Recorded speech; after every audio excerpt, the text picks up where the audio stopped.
Hello दोस्तों, सभी का स्वागत है विशेष फिजिक्स की ऑनलाइन क्लास में। तो हम हाफ वेव रेक्टिफायर की बात कर रहे थे।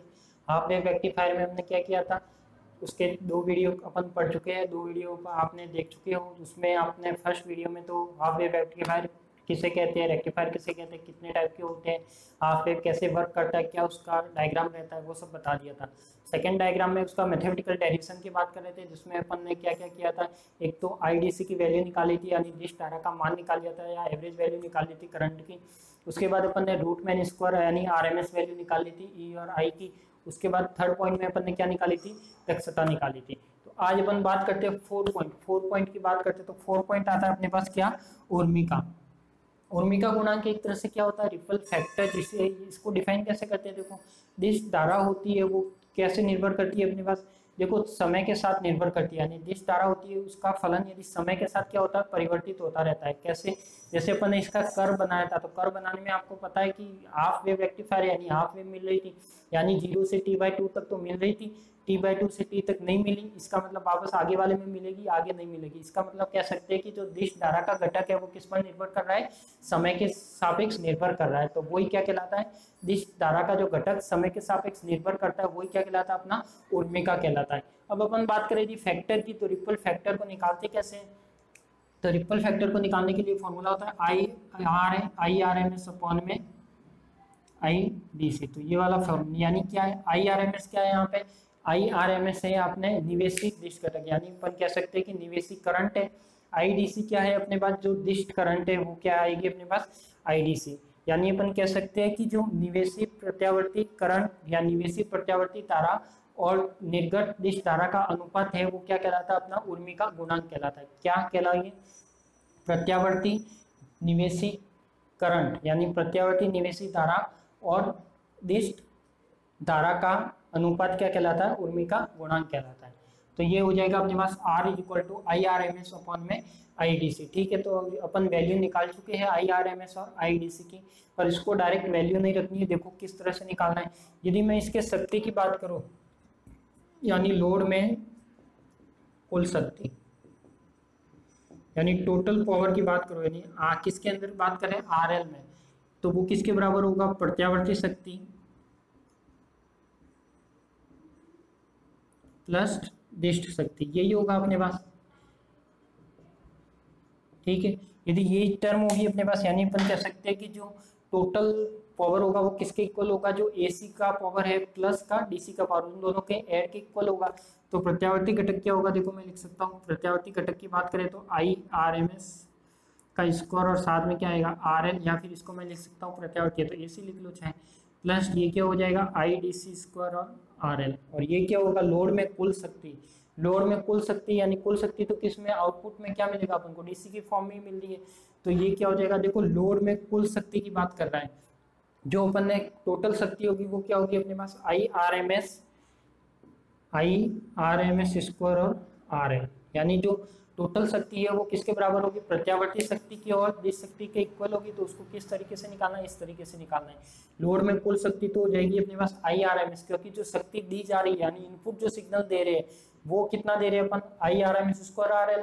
फिर वो कन्वर्ट किस में हो रहा है, प्रत्यावर्ती और दिश दोनों का ऐड होगा, तो प्रत्यावर्ती ये होगा, करंट दिश ये होगा। अब यदि मैं इसको इस फॉर्म में बनाना चाहूँ I R M S upon में आई डी सी, तो देखो आर एल तो तीनों में है, तो आर एल तो तीनों कैंसिल हो गए। अपने पास क्या रहा, तो I R M S square minus का आई डी सी को मैं यदि इधर ले आऊँ तो I D C square is equal to क्या रह जाएगा अपना, आई ए सी स्क्वायर रह जाएगा। सही है, ये रहेगा अपने पास। अब यदि मैं आई डी सी यहाँ पे कॉमन निकाल लेता हूँ, देखो आई डी सी स्क्वायर क्या किया मैंने, कॉमन निकाल लिया, तो ये क्या रहेगा I R M S square I D C square minus का 1, और ये क्या हो जाएगा आई ए सी का स्क्वायर अपॉन में आई डी सी इधर है। ये वाली टर्म में यदि इधर भेजता हूँ तो ये क्या आ जाएगा, I R M S square upon में I D C square minus का 1, और ये क्या देगा आई ए सी स्क्वायर अपॉन में आई डी सी स्क्वायर। देखो यहाँ पे क्या है, आई आर एम एस है, तो आई आर एम एस और आई ए सी एक ही है वैल्यू अपने पास रूट मैन स्क्वायर की। तो अपन कह सकते हैं कि जो आई ए सी की वैल्यू है वो किसके इक्वल होगी, आई आर एम एस, यानी दोनों एक ही चीज होती है। तो इसको मैं लिख सकता हूँ रिपल फैक्टर आर के फॉर्म में, पर यहाँ पे स्क्वायर है तो ये स्क्वायर हटा के यहाँ पे क्या करो, इसको रटाओ तो यहाँ पे क्या आ जाएगा 1/2। तो इसको तो मैं क्या लिख सकता हूँ, r लिख सकता हूँ। तो ये तो हो जाएगा अपने पास r is equal to IRMS² upon में IDC² और माइनस का क्या हो जाएगा 1 और कितना आ जाएगा 1/2। तो देखो अपने पास जो r की टर्म आ गई वो तो ये आ गई। अब क्या करनी है अपने पास, जो वैल्यू है वो वैल्यू किस में रखनी है, इस फॉर्मूले में रखनी है। तो ये आ जाएगा अपने पास, इसकी वैल्यू रख के देखो वैल्यू रखोगे तो देखो r इज इक्वल टू क्या आएगा IRMS। तो IRMS क्या है अपने पास, देखो IRMS क्या होता है अपने पास IM² अपॉन में क्या रहेगा स्क्वायर है, तो ये हो जाएगा 4, ठीक है। फिर क्या है IDC, तो देखो IDC रखोगे तो वो भी क्या आएगा अपने पास IM² अपॉन में π² और साथ में क्या रहेगा अपने पास RL, सॉरी IDC आई में RL नहीं आएगा तो ये रहेगा केवल, और माइनस का क्या आएगा 1। अब यदि मैं इसको कन्वर्ट करूँ, देखो IM की वैल्यू आप जानते हो, IM की वैल्यू किसके इक्वल होती है EM² अपॉन में, या फिर आप सीधा सा IM है दोनों सेम टर्म है तो सीधा ही काट दो, कोई फर्क नहीं पड़ेगा, क्योंकि वैल्यू रख के काटोगे तो भी वही आएगा। तो देखो IM² से IM कट जाएगा तो R इज इक्वल टू क्या रहेगा अपने पास π² 4 माइनस का 1, ठीक है। जब π² 4 माइनस का 1 रहेगा तो ये क्या रहेगा अपने पास,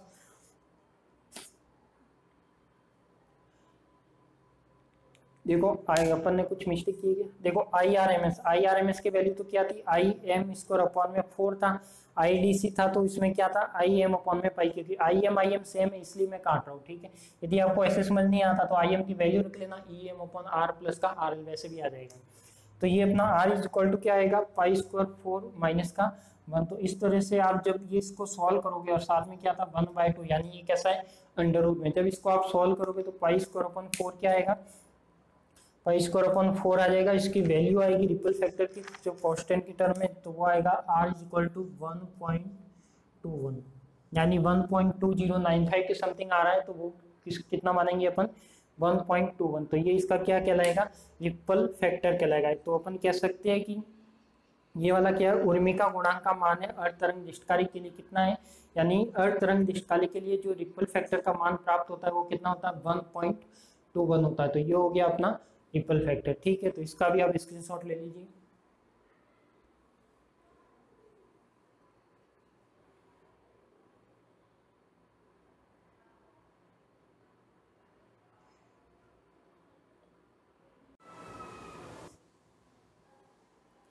तो हम बात करते हैं नेक्स्ट, अपने पास जो रिपल फैक्टर आया इसको भी मैं यहाँ पे लिख लेता हूँ। R इज इक्वल टू कितना आया 1.21।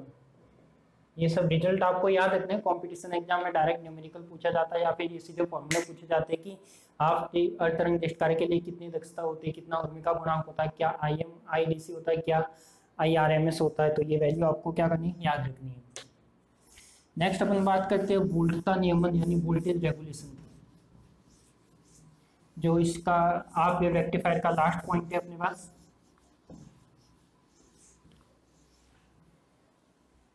और कई बार एग्जाम में पूछा भी जाता है, इम्पोर्टेंट भी है। यदि मैं बात करता हूँ किसकी वोल्टेज रेगुलेशन की, तो वोल्टेज रेगुलेशन अपना 5 पॉइंट हो जाएगा अपने पास क्या वोल्टता नियमन, क्या हो जाएगा वोल्टता नियमन यानी वोल्टेज रेगुलेशन।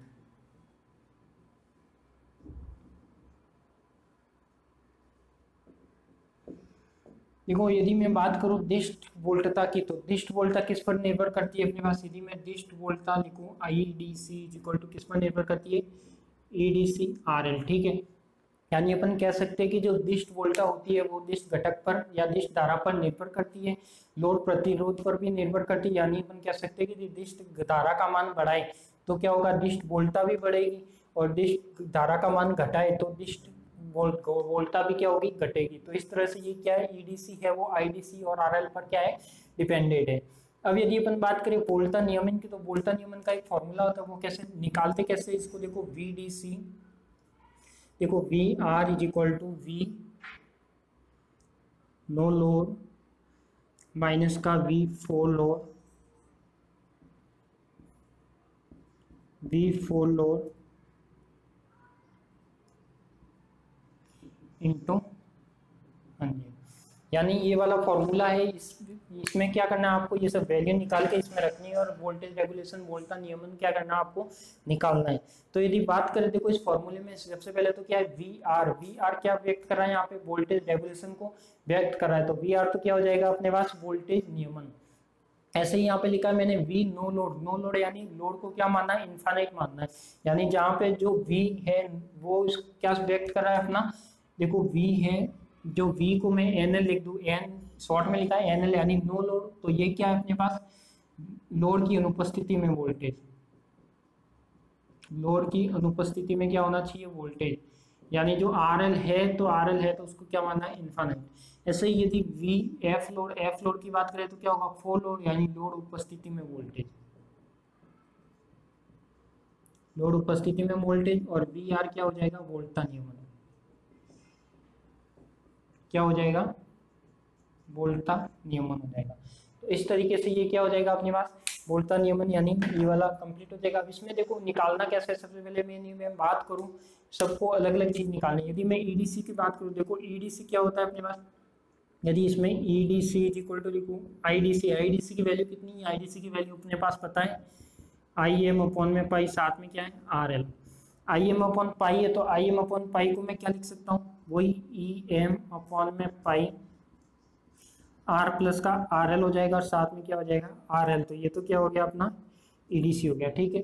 इसको मैं देखो एक नई इक्वेशन की फॉर्म में बना रहा हूँ, ई एम अपॉन में pi 1 minus R by R plus का आर एल। देखो इसको मैं इस फॉर्म में लिख सकता हूँ क्या इस इक्वेशन को, बताओ। देखो यहाँ पे ई एम अपॉन पाई ऐसे का ऐसे लिख दिया, आर एल अपॉन में आर प्लस आर एल रहना चाहिए, ठीक है। यदि ये मैं इधर लाता हूँ तो ये क्या हो जाएगा आर प्लस का आर एल माइनस का आर से आर कैंसिल आउट होगा तो क्या बचेगा वापस यही टर्म बचेगी। इसको मैं इस तरीके से लिख सकता हूँ।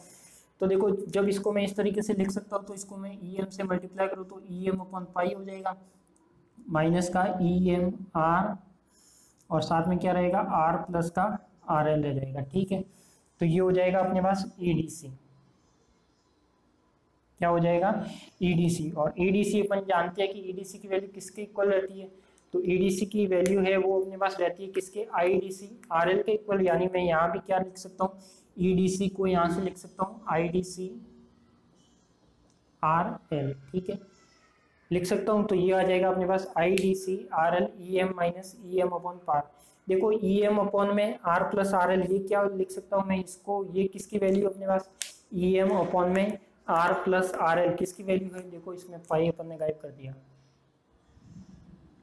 देखो जो पाई वाली वैल्यू है वो किसकी है अपने पास आईडीसी की है, यानी ये वाली देखो ई एम या इसको तो मान लिया अपने आई एम अपॉन में पाई और आई एम अपॉन में आई क्या होता है आईडीसी होता है। तो इसको मैं लिख सकता हूँ कि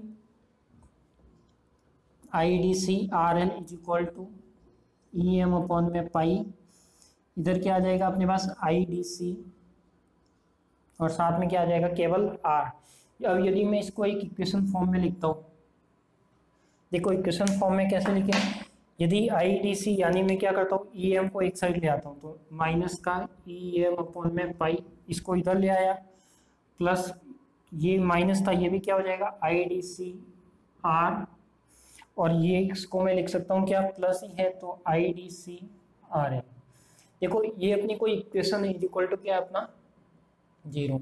यदि मैं इस इक्वेशन की सहायता से किरचॉफ का सेकंड नियम को काम में लेते हुए एक इलेक्ट्रॉनिक सर्किट बनाऊं जो इस इक्वेशन को क्या करे सेटिस्फाई करे, तो वो इक्वेशन बना सकता हूँ क्या मैं। देखो क्या हो गया अपने पास ये वोल्टेज मान लिया कि ये ई एम वोल्टेज है तो वोल्टेज सोर्स हो गया अपने पास ये प्लस और ये माइनस, ठीक है। यहाँ पे क्या हो गया अपने पास ये आर हो गया, ठीक है। और यहाँ पे क्या हो गया अपने पास आर एल हो गया, ये आर एल ये आर और जो अंदर करंट जा रहा है वो कौन सा है अपने पास आई डी सी जा रहा है, ठीक है। देखो ये वाली इक्वेशन इस सर्किट को सेटिस्फाई कर लिएगा। सबसे पहले तो ये देखो यदि मैं इस बैटरी के वोल्टेज का क्या मानूँ, इस बैटरी की वोल्टेज मानता हूँ मैं ई एम अपॉन में पाई। देखो यदि मैं यहाँ से चलता हूँ लूप बनाकर तो ये क्या आएगा माइनस पहले आ रहा है यानी माइनस का ई एम अपॉन पाई आ गया। यहाँ पे जाओगे तो आई आर आएगा तो आई क्या है यहाँ पे आई डी सी आर है तो I D C R plus का आ गया। फिर यहाँ से जब यहाँ पे चलोगे तो I D C R L क्योंकि इसमें करंट कैसे जा रही है प्लस टू माइनस जा रही है यानी इस फॉर्म में जा रही है तो यहाँ से जब चल जाए तो IDC/RL आएगा, मतलब कह सकते हैं कि ये वाला इक्वेशन है वो क्या इस सर्किट को सेटिस्फाई कर रही है। तो इस तरह से कह सकते हैं कि जो ये वाला EM/पाई है वो एक तरह से क्या है, वोल्टेज सोर्स का काम कर रहा है। यहाँ पे EM/पाई क्या है, एक वोल्टेज सोर्स का काम कर रहा है, जिसकी एक पिक वैल्यू रहती है। तो पिक वैल्यू क्या रहती है अपने सीरीज का ग्राफ बनाना है तो EDC और IDC, यानी इसका इस टाइप का ग्राफ बनता है और यहाँ पे इसकी पिक वैल्यू आती है किसकी, EM/पाई की वजह से। ठीक है, तो ये हो जाएगा। इसके आगे आप एक लाइन लिख सकते हो, वैसे तो जो नोट्स वीडियो के एंड में डाले हुए उसमें आपको कंप्लीट किया हुआ मिल जाएगा।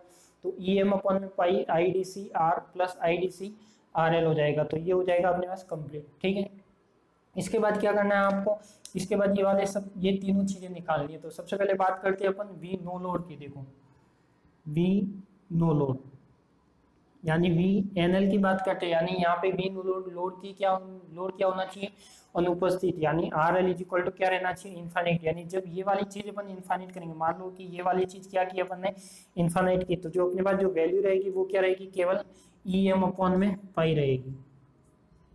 क्या रहेगी, EM/पाई। यहाँ से मान लो कि ये वाली चीज अपन इन्फाइनाइट कर ले तो ये वाली टर्म तो अपन यहाँ से हटा देते हैं, तो क्या रहेगी, EM/पाई रहेगा। ऐसे यदि क्या करें अपन V फुल लोड के साथ करें, तो V फुल लोड के साथ करें तो अपनी इक्वेशन क्या आ रही है, EM/पाई माइनस का देखो EM/R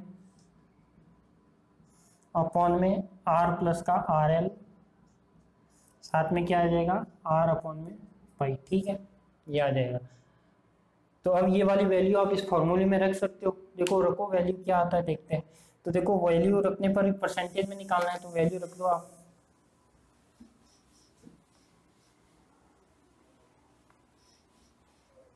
देखो ये वैल्यू रखोगे तो ये क्या आएगा, देखो VR इज इक्वल टू क्या है अपने पास, V नो लोड है तो नो लोड तो आ जाएगा अपने पास EM/पाई। V फुल लोड है, फुल लोड ये वाली टर्म है तो EM/पाई, और ये माइनस बाहर है तो ये क्या हो जाएगा प्लस, तो EM/R प्लस का RL साथ में पाई, और अपॉन में क्या आएगा, अपॉन में क्या है, V फुल लोड वाली टर्म है तो वही EM/पाई माइनस का EM/R प्लस का RL और साथ में R/पाई। ठीक है, ये वाली टर्म आ जाएगी। देखो बहुत जनों को साइड नहीं दिख रही होगी तो मैं ऊपर लिख लेता हूँ। देखो इसमें EM माइनस प्लस है तो एक तो ये से ये कैंसिल आउट हो जाएगा, तो VR इज इक्वल टू क्या रहेगा अपने पास, ये वाली टर्म रहेगी, यानी EM/R अपॉन में क्या रहेगा, R प्लस का RL साथ में क्या रहेगा पाई। और जो नीचे की बात करें तो इसमें क्या रहेगा, देखो नीचे क्या रहेगा अपने पास EM/पाई, यानी फुल लोड की बात हो रही है तो EM/पाई माइनस का EM। देखो इसको मैं EM और R/RL इसको मैं वापस क्या लिख सकता हूँ, देखो EM/IM/पाई क्या बन सकता है, इसको मैं IDC की फॉर्म में लिख सकता हूँ, तो ये क्या हो जाएगा IDC/R। ठीक है, अब मैं EM/पाई की वैल्यू अगर रखना चाहूँ तो I की फॉर्म में, तो वैल्यू कहाँ से रख सकता हूँ, देखो यहाँ से रख सकता हूँ क्या, EM/पाई की वैल्यू, इसको यदि इधर ले जाओगे तो ये क्या हो जाएगा, प्लस हो जाएगा।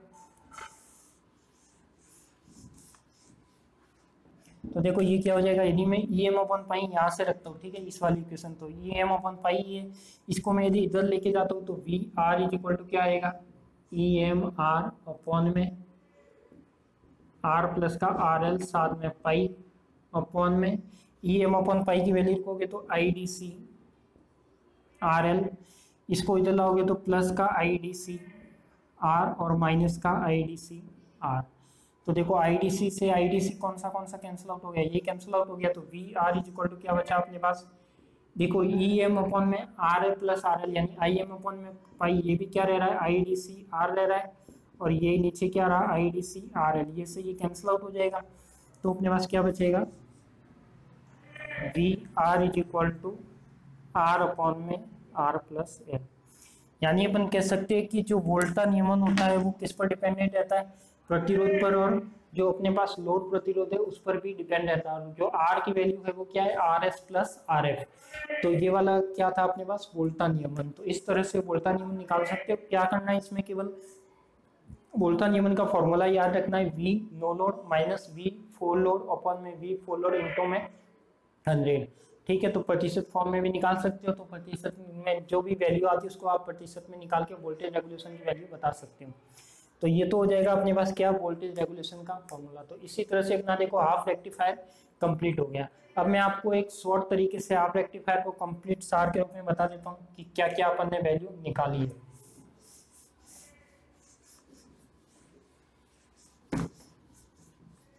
देखो फर्स्ट क्या निकाला था अपन ने, फर्स्ट निकाला था अपन ने औसत डिश तारा यानी IDC निकाला था। तो IDC की वैल्यू कितनी आई थी अपने पास, IM अपॉन में पाई आई थी। ऐसे ही अपन ने EDC निकाला था, तो EDC तो चलो ये निकाल लिया, तो वो EDC यदि लिखना चाहो तो लिख लो, तो वो भी क्या आएगा अपने पास,